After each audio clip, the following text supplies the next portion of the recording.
Most people think Christian leaders fail because of money, but that's not the problem. Over the years, I've seen leaders, both Christian and secular, use money as their primary guide. Though an organization can be good, the cause can be good, but the decisions behind the scenes are based on financial gain. They won't help unless they gain something from it.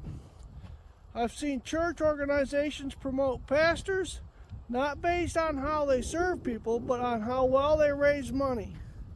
I've seen pastors preach a good message, but then in their business dealings, focus only on financial gain, offering help at high interest and large markups. Just a minute, let me have a... And we'll talk about this in a little more detail. So they're taking advantage of people when they're already struggling. That's not helping them. That's putting them into bondage and calling it help. And then they turn around and say, look, how I'm helping people. That's not leadership. That's self-serving. I want you to understand something clearly. Making money is not wrong. It's how you make it and what you do with it. Putting money before relationships is wrong, but using money to build and strengthen relationships, that's right leadership. And even more than that, money is a tool to advance God's call, to truly help people, to lift people out of situations they couldn't get out of on their own, to make a real difference in people's lives, not to take advantage of them.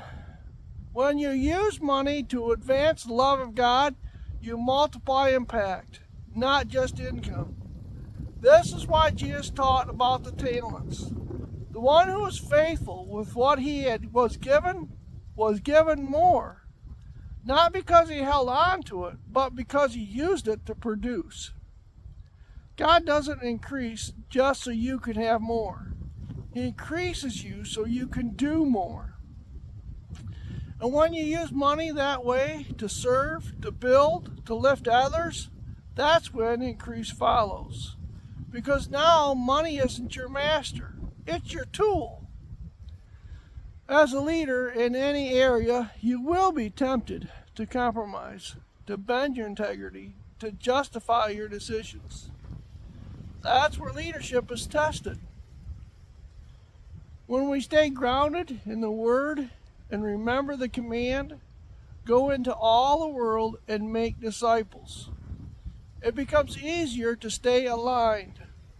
Not everyone is called to travel the world, but everyone is called to be an example, especially as a leader.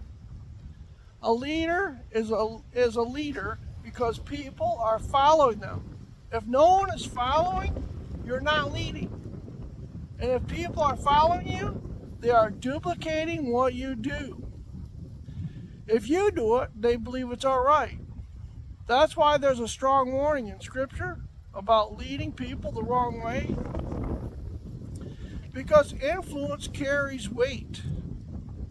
In James 3:1, it says, not many of you should become teachers, because you know that we who teach will be judged more strictly.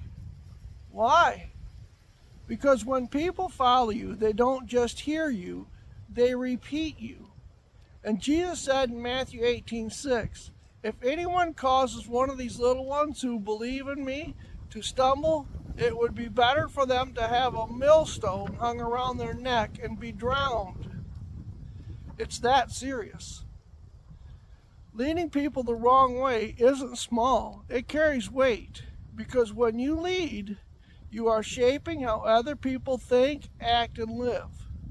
And that responsibility matters. A lot of people say, I'm not a leader. But if even one person is watching your life, learning from you, you are leading. And that's why this matters. It's how you live every day.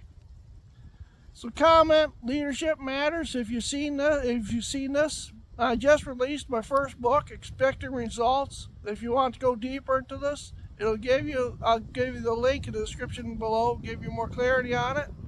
Speak life, like and subscribe, and I'll see you in the next one.